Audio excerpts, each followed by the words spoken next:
आजची जी घटना आहे, ही घटना ऐकल्यावर आपल्याला ह्या गोष्टीचा पुरावा मिळतो की अश्वत्थामा अजूनही या पृथ्वीवरच आहे.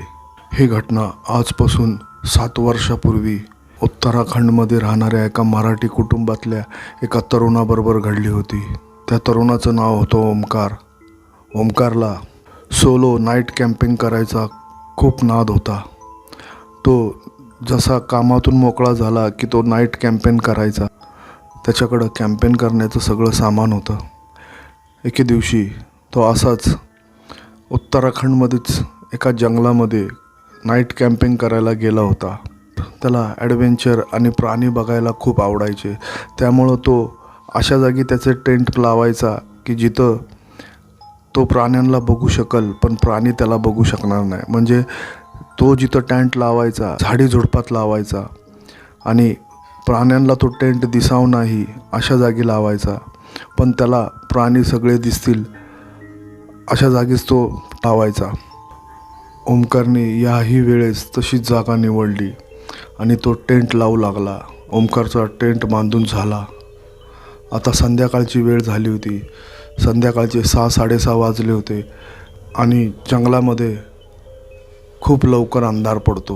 ओमकारने आता विचार केला की आपण आता थोडा चहा बनवू आणि थोडा वेळ आराम करू, मग जेवणाच्या तयारीला लागू. ओमकारने आपलं कुकिंगचं सामान काढलं आणि चहा बनवू लागला.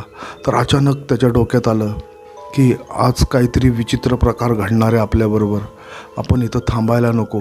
त्याने पुन्हा मनात विचार केला की आता अंधार पडतोय आणि थोड्या वेळाने रात्र होईल. एवढ्या अंधाराचं आपण जाणार तरी कुठं?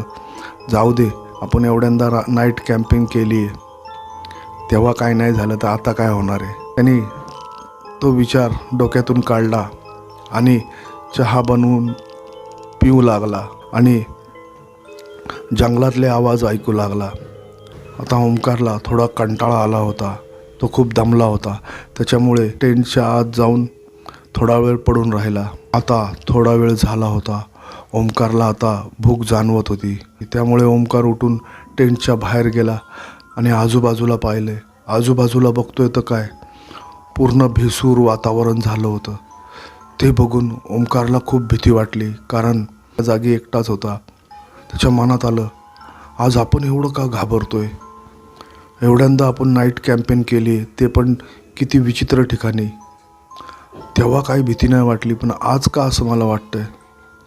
ओमकारने विचार केला, चल जाऊ दे, असल्या गोष्टी येतच असतात मनामध्ये. आपण पटकन जेवण बनवूया आणि खाऊया आणि झोपून जाऊया. ओमकारने बॅगमधून मॅगी काढली आणि मॅगी बनवली आणि ओमकार टेंटच्या आत जाऊन मॅगी खात बसला. तर त्याला बाहेरून खूप प्राण्यांचे आवाज येत होते. पण ओमकारला हे नवीन नव्हतं, कारण त्याने खूपदा कॅम्पेन केली होती सोलो. त्याच्यामुळं तो काही भीत नव्हता. त्याला ही सवयच झाली होती. आणि ओमकारने टेंट असा लावला होता की त्या टेंटला कोणीच बघू शकणार नाही. टेंटच्या आजूबाजूला सगळी झाडी लावली होती. त्याच्यामुळं ओमकार मनात म्हणाला, आपल्याला काही धोका नाही आहे. आणि ओमकार मॅगी खाऊन झोपण्याच्या तयारीला लागला. त्यांनी आपल्या सेफ्टीसाठी आपल्याकडे एक कुऱ्हाड ठेवली आणि एक टॉर्च ठेवला आणि टेंटची चेन लावली आणि ओमकार झोपून गेला. आता ओमकारला झोपून जवळजवळ 1-1.5 तास झाला होता. ओमकार झोपेतच होता. तर त्याला झोपेमध्येच आवाज येऊ लागले. त्याला असे आवाज येत होते जसं काय झाडीतनं कोणतरी पळतंय जोरात. ओमकारला जाग आली. ओमकार उठून बसला आणि घड्याळात बघितलं. बघतोय तर काय, रात्रीचे 1:30-2 झाले होते. ओमकारने आता बाहेर कोण आहे हे बघायचा विचार केला आणि त्यांनी टेंटची चेन उघडली आणि बाहेर पाहिलं. बाहेर बघतोय तर काय, काही अस्वले आणि कोल्हे हे पळतात. त्यांच्याकडे बघून असं वाटत होतं की ते कुणाला तरी बघून घाबरून पळतात. ओमकार मनात म्हणाला, मी टेंटच्या बाजूला झाडी झुडपं लावली आहेत, त्याच्यामुळं प्राण्यांना आपला टेंट दिसत नाही आहे, आपल्याला काही धोका नाही. ओमकारने पुन्हा टेंटची चेन लावली आणि झोपून गेला. आता ओमकारला असा आवाज येऊ लागला की जसं काय 1000 किलोचं जनावर चालत येतंय. ओमकार उठून बसला. ओमकारला वाटलं की नक्कीच हत्तीचा झुंड आलाय का काय, आपण आता संपलो. तर ओमकारने पटकन कुऱ्हाड हातात घेतली, टॉर्च हातात घेतली आणि टेंटची लाईट बंद केली आणि शांत बसून तो आवाज ऐकू लागला. आता तो आवाज खूप जवळजवळ येत होता. ओमकार भीतीपोटी घामाघूम झाला होता. आता तो आवाज ओमकारच्या टेंटच्या समोरूनच येत होता. ओमकारने कशीबशी हिंमत केली आणि बाहेर कोण आहे ते बघायचं ठरवलं. ओमकारने थोडीशी चैन उघडली टेंटची आणि बाहेर बघू लागला. बघतोय तर काय, एक भला मोठा उंच माणूस, त्यांनी पांढरं धोतर घातलंय आणि अंगावर पांढरा कपडा घेतलाय आणि तोच कपडा त्याच्या डोक्यावर पण आहे आणि तो पुढे पुढे चालत चाललाय. ओमकारने हे बघून ओमकारला प्रश्नच पडला, एवढा मोठा माणूस कोण असेल. आता ओमकारला बाकीच्या जनावरांची भीती तर नव्हती, पण त्याला ही उत्सुकता लागली होती की हा माणूस आहे तरी कोण. म्हणून ओमकारने हिम्मत करून हे ठरवलं की आपण ह्या माणसाचा पिछा करायचा आणि हा कोण आहे ते बघायचंच. ओमकारने हळूच त्याच्या टेंटची चैन उघडली आणि गपचूप टेंटच्या बाहेर निघाला आणि त्या माणसाच्या मागे जाऊ लागला. तो माणूस पुढे चालला होता आणि ओमकार हळू त्याच्या मागे चालला होता.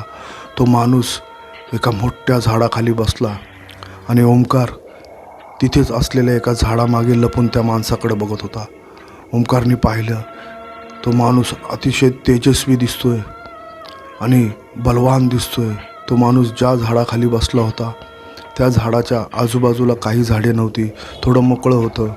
त्यामुळे चंद्राच्या प्रकाशात ओमकारला तो माणूस दिसत होता. ओमकार आता त्याच्याकडे बघत होता. आता त्या माणसाने त्याच्या अंगावर जे पांढरं वस्त्र होतं ते एका हाताने काढलं आणि ओमकारने त्याच्याकडे बघितलं. ओमकार बघतोय तर काय, त्याचं एवढं बलवान शरीर, त्याचे हात एवढे बलवान होते, तो एवढा तेजस्वी दिसत होता आणि त्याच्या एका हातामध्ये एक मातीचं फुटकं भांडं होतं. असं वाटत होतं की ते छोटंसं मडकं आहे आणि तो माणूस कोणत्या काळचा आहे हेच कळत नव्हतं. त्या माणसाचे हात एकदम बलवान होते, त्याचे केस मोठे होते आणि त्यांनी डोक्याला एक पांढरा कपडा बांधला होता. ते बघून असं वाटत होतं की तो माणूस जखमी आहे, त्याच्या डोक्याला जखम झाली आहे आणि तो माणूस त्रासात दिसत होता. त्या माणसाने आता डोक्याचा कपडा काढला, त्याच्या हातात असलेल्या मातीच्या भांड्यातून काहीतरी घेतलं आणि त्याच्या जखमेवर लावलं. त्याला बघून असं वाटत होतं की हा एवढा बलवान माणूस किती शक्तिशाली असेल. तर त्या माणसाने पुन्हा त्या मातीच्या भांड्यात हात घातला आणि काहीतरी घेऊन आपल्या कपाळाला लावलं. आता त्याला थोडी विजा झाली, त्यामुळं तो जोरात बोलला, महादेव. त्याचा आवाज एवढा भारदस्त होता, एवढा कडक होता. ते ऐकून ओमकारला तिथे चक्कर आली. ओमकार तिथंच बेशुद्ध झाला. आता सकाळ झाली होती. ओमकार अजून बेशुद्ध अवस्थेत होता. सकाळच्या वेळी जंगलामध्ये प्राण्यांच्या आवाजामुळं ओमकारला शुद्ध आली. उठून बघतोय तर काय, ओमकारचं डोकं पूर्णपणे जड झालं होतं. आजूबाजूला बघतोय तर कोणीच नाही. ओमकारला अचानक रात्रीची घटना आठवली. ओमकार चटकन उठला, त्याच्या टेंटच्या दिशेला पळू लागला. ओमकार टेंटपाशी आला आणि पटकन टेंट खोलला आणि बॅगमध्ये भरला आणि त्याचं सामान भरलं आणि बॅग घेऊन तिथून निघाला.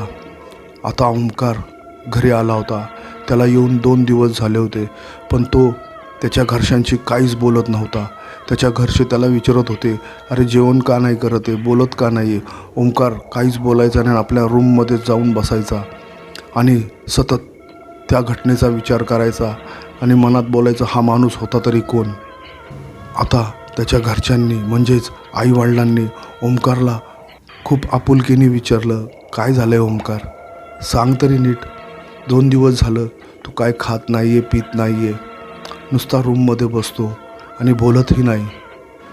आता ओमकारने आई आणि वडिलांना घडलेली घटना सांगितली. ते ऐकून त्याचे आईवडील शॉकच झाले. आता त्याच्या वडिलांना हे कानावर तर आलं होतं की इथे जंगलामध्ये अश्वत्थामाला खूप जणांनी पाहिलं आहे आणि तो तेल मागत फिरतो हे त्याच्या वडिलांच्या कानावर होतं आणि ओमकारने जे वर्णन केलं होतं तसंच त्यांनीही ऐकलं होतं. त्याचे वडील त्याला म्हणाले, ऐक ओमकार, तू ज्याला पाहिलंस ते दुसरं कोणी नाही, ते महाभारत काळचे अश्वत्थामा होते आणि तू त्यांना पाहिलंयस. ओमकारने ते ऐकलं आणि ओमकार स्तब्धच झाला आणि त्याचे वडील म्हणाले, आणि तू जे बोलला की ते कुठल्या तरी मातीच्या भांड्यातून काहीतरी घेऊन आपल्या कपाळाला लावत होते, तर ते दुसरं काही नव्हतं, ते तेल लावत होते, कारण त्यांच्या कपाळाला जखम आहे. हे ऐकून ओमकार एकदमच शांत बसला. ओमकारचे वडील ओमकारला म्हणाले, हे बघ बाळा, आजपर्यंत तू जेवढं बोलला तेवढं आम्ही ऐकलं, तुला कसल्याच गोष्टीचं अडवलं नाही, पण याच्यापुढं तू कधीच नाईट कॅम्पिंग करायची नाही, तुला आमच्या दोघांची शपथ आहे. ओमकारने ते ऐकलं आणि त्यांना वचन दिलं की मी कधीच नाईट कॅम्पेन करणार नाही. आता ओमकार आणि ओमकारची फॅमिली मुंबईमध्ये राहतात. त्यांनी उत्तराखंड सोडून 2 वर्ष झालेत. आता त्यांचं पूर्ण कुटुंब मुंबईमध्ये सेटल झालं आहे. ही घटना आम्हाला ओमकारनीच पाठवली आहे. मित्रांनो, तुमच्याबरोबरही अशा काही सत्य घटना, सत्य अनुभव घडले असेल तर तुम्ही नक्कीच आम्हाला शेअर करू शकता, आम्हाला पाठवू शकता. डिस्क्रिप्शन बॉक्समध्ये माझी इंस्टाग्रामची लिंक आहे, त्याच्यावर तुम्ही नक्कीच पाठवा, आम्ही पब्लिश करू. अशाच सत्य घटना, सत्य अनुभव ऐकण्यासाठी आमच्या चॅनलला लाईक, शेअर, सबस्क्राईब नक्कीच करा. धन्यवाद.